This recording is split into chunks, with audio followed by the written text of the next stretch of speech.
ہم نے جنوں اور انسانوں کو عبادت ہی کے لیے پیدا کیا۔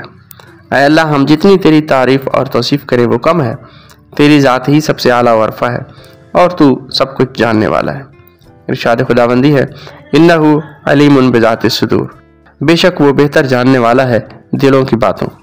اگلے شعر میں کہتے ہیں، والی شش جہات واحد ذات، والی شش جہات واحد ذات، رازق کائنات رب رحیم۔ بھٹائی کہتے ہیں، اللہ تیری ذات دنیا میں موجود 6 جہتوں یعنی اوپر نیچے آگے پیچھے دائیں بائیں ان سب جہتوں کی مالک ہے اور واحد ذات ہے جس کا کوئی شریک نہیں۔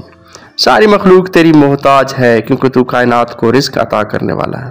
تیری ذات رازق ہے۔ ارشاد باری تعالیٰ ہے، واللہ خیر الرازقین، اور اللہ بہترین رزق عطا کرنے والا۔ اے اللہ، تو ہی اپنے مخلوقات پر رحم کرنے والا اور انہیں پالنے والا ہے۔ اگلے شعر کی طرف آئیں، ایمان کامل کے ساتھ جس نے بھی دل سے مانا زبان سے جانا۔ سندھی زبان کے مشہور شاعر عبداللطیف بھٹائی اس شعر میں کہتے ہیں کہ ایمان ہی انسان کے دین و عمل کی بنیاد ہے، اس لیے ایمان کا کامل ہونا ضروری ہے۔ ایمان اس وقت کامل ہوتا ہے جب وہ ایمان کی تعریف پر پورا اترے۔ کامل ایمان کے لیے جس طرح زبان سے اقرار ضروری ہے، اسی طرح دل سے تسلیم کرنا بھی لازم ہے۔ جہاں دل و زبان اکٹھے ہوں وہاں ایمان کامل ہوتا ہے۔ ایمان کی تعریف ہی یہی کی جاتی ہے کہ الایمان اقرار باللسان و تصدیق بالقلب، زبان سے اقرار کرنا اور دل سے اس کی تصدیق کرنا ہی ایمان ہے۔ اگلے شعر کی طرف آئیں، جس کی خاطر بنی تھی یہ دنیا، اس محمد کا مرتبہ جانا۔ بھٹائی کہتے ہیں کہ یہ دنیا اللہ تعالیٰ کی خوبصورت تخلیق ہے۔ یہ زمین، آسمان، اس کے خوبصورت نظارے اللہ تعالیٰ نے اپنے محبوب حضرت محمد صلی اللہ علیہ وآلہ وسلم کے لیے تخلیق کیے ہیں۔ جیسا کہ حدیث قدسی میں ہے، اگر آپ نہ ہوتے تو میں یہ دنیا نہ بناتا۔ حضور اکرم صلی اللہ علیہ وسلم کا مقام و مرتبہ اللہ تعالیٰ کے ہاں بہت بلند ہے۔ کامل ایمان ہونے کے لیے آپ کے مقام و مرتبے کو پہچاننا بہت ضروری ہے۔ اللہ تعالیٰ نے ایمان کی تکمیل اور اخروی نجات کے لیے آپ کی اطاعت کو لازم قرار دیا ہے۔ ارشاد باری تعالیٰ ہے، جس نے رسول کی اطاعت کی گویا اس نے اللہ کی اطاعت کی۔ اگلے شعر کی طرف آتے ہیں، فوقیت اس کو دوسروں پہ ملی، اپنی ہستی کو اس نے پہچانا۔ انسان کو اللہ تعالیٰ نے زمین پر اپنا نائب مقرر کیا اور اس کو دوسری مخلوقات پر فضیلت عطا کی گئی اور ملائکہ سے سجدہ کروا کے اعتراف عظمت کروایا گیا۔ لیکن انسان کو یہ مقام بلا وجہ نہیں ملا، بلکہ اسے علم جیسی طاقت عطا کر کے اس کا امتحان لیا گیا اور کامیابی پر اسے دوسری مخلوقات پر فضیلت دی گئی۔ انسان کو دیے گئے علم ہی نے اسے اپنی ذات کی پہچان کروائی اور پھر معرفت خداوندی سے بھی سرفراز کیا۔ حدیث قدسی میں آیا ہے کہ من عرف نفسہ عرف ربہ، جس نے اپنے آپ کو پہچانا اس نے اپنے رب کو پہچانا۔ یعنی اپنی پہچان سے پروردگار کی پہچان تک کا مرحلہ طے کرنے پر انسان کو دوسری مخلوقات پر برتری عطا کی گئی۔ اگلا شعر ہے، جس نے اس قادر حقیقی کو وحدہ لا شریک ہے جانا۔ انسان کی خدا شناسی کی پہلی منزل اللہ کو وحدہ لا شریک سمجھنا ہے۔ وہ ایسی ذات ہے جس کا نہ کوئی ذات میں شریک ہے اور نہ ہی صفات میں، اور یہ توحید الہی کی منزل ہے۔ توحید شناسی کے مقام پر پہنچ کر ہی انسان آخرت میں فلاح کی دولت کو پا سکتا ہے، جس کے لیے کہا گیا ہے کہ قولوا لا الہ الا اللہ تفلحوا، کہہ دو کہ اللہ کے سوا کوئی معبود نہیں، تم فلاح پا جاؤ گے۔ اس قادر حقیقی کو جس کی قدرت ہر شے پہ جاری و ساری ہے، ارشاد ہے ان اللہ علی کل شیء قدیر، بے شک اللہ کی ذات ہر چیز پر قدرت رکھنے والی ہے۔ اس کو ہر قسم کے شریک سے پاک جاننا ہی دین کی بنیاد ہے اور انسانی فلاح کی ضمانت ہے، وگرنہ دوسری صورت میں دنیا کی بھول بھلائیوں میں سرگرداں رہتا ہے انسان اور آخرت میں ناکام و نامراد رہتا ہے انسان۔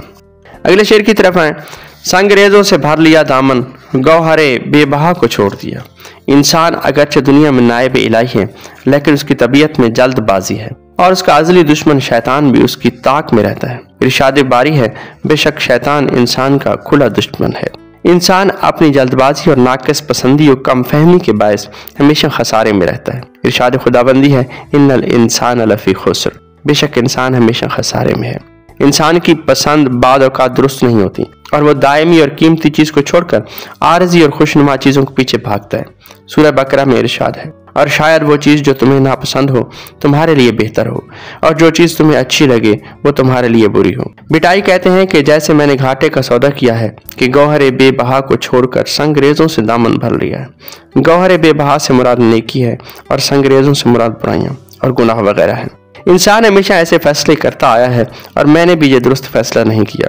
غلطی اور گناہ انسان کی سرشت میں ہیں جن سے بچ پانا بہت مشکل ہے۔ جیسا کہ عربی مقولہ ہے، انسان خطا اور نسیان یعنی بھول جانا سے بنا ہوا ہے۔ اگلے شعر کی طرف ہیں۔ موج طوفان معصیت نے میری کشتی کے رخ کو موڑ دیا۔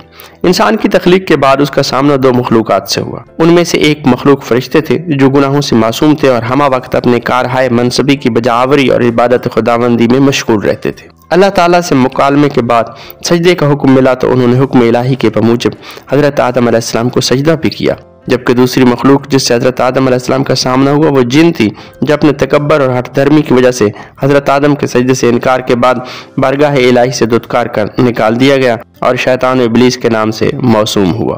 ارشاد خداوندی ہے، ابا واستکبر وکان من الکافرین، اس نے سجدے سے انکار کیا، تکبر کیا اور انکار کرنے والوں میں سے ہو گیا۔ شیطان نے آدم علیہ السلام کی برتری کا بدلہ اس کی اولاد سے لینے کا عزم ظاہر کیا کہ میں انہیں راہ راست سے بھٹکاؤں گا اور انہیں گناہ کے راستے پر گامزن کر کے دوزخ کا ایندھن بنواؤں گا۔ بٹائی کہتے ہیں کہ اے اللہ، مجھے افسوس ہے کہ زندگی کے سفر میں گناہوں کا طوفان بہت سخت تھا، جس کی زور آور موجیں میری کشتی کے راستے میں مزاحم ہوئیں اور انہوں نے میری کشتی کے رخ کو موڑ دیا اور میں راہ راست سے بھٹک گیا ہوں۔ گناہوں کے زور نے مجھے منزل تک نہیں پہنچنے دیا۔ بقول درد اس جہاں میں آ کے ہم کیا کر چلے، بار اسیاں اپنے سر پر دھر چلے۔ آخری شعر ہے اس نظم کا۔ ہائے وہ عہد جس کو اے مالک اپنی غفلت سے میں نے توڑ دیا۔ عہد وعدے کو کہا جاتا ہے۔ بھٹائی نے اس شعر میں غالباً انسانی ارواح اور اللہ تعالیٰ کے درمیان عالم ارواح میں ہونے والے عہد الست کی جانب اشارہ کیا ہے۔ اللہ تعالیٰ نے پشت آدم سے ارواح کو نکالا اور ان سے مخاطب ہو کر کہا، الست بربکم، کیا میں تمہارا پروردگار نہیں ہوں؟ تو سب نے کہا، کالو بلا، کیوں نہیں؟ یعنی اللہ کی ذات نے اپنے پروردگار ہونے کا عہد لیا تھا۔ یہ عہد خداوندی عہد الست کہلاتا ہے۔ بندے کی روح اور خدا کے درمیان ہونے والا یہ وعدہ روح کے انسانی کالب میں آنے کے بعد دنیا میں ایک امتحان تھا۔ دنیا میں آنے کے بعد کچھ ارواح نے اس عہد کو پورا کیا اور دنیوی اور اخروی کامیابی سمیٹ لی، جبکہ کچھ ارواح نے اس عہد کو فراموش کر دیا اور اپنے قول سے پھر کر دنیاوی چہل پہل میں مصروف ہو گئے۔ جبکہ وعدے کے بارے میں ارشاد ہے، وعدے کو پورا کرو، بے شک وعدے کے بارے میں پوچھا جائے گا۔ بھٹائی اپنے وعدے کے ٹوٹنے کی وجہ بھی ساتھ بیان کر رہے ہیں۔ وعدہ ٹوٹنے کی وجہ میری طرف سے غفلت اور وعدہ فراموشی تھی، اور یہ بات میرے لیے دنیاوی اور اخروی خسارے کا باعث بنی ہے۔ دنیا میں مشغولیت نے مجھ سے یہ جرم سرزد کروایا ہے۔ ارشاد ہے کہ لا دین لمن لا عہد لہ، جو وعدہ پورا نہیں کرتا وہ دیندار نہیں ہے۔ یہ تھی نظم پیام لطیف، جن کے اشعار کا مفہوم اور اس کی تشریح ہم نے بیان کی ہے۔ اگلی نظم کے ساتھ انشاءاللہ اگلی ویڈیو میں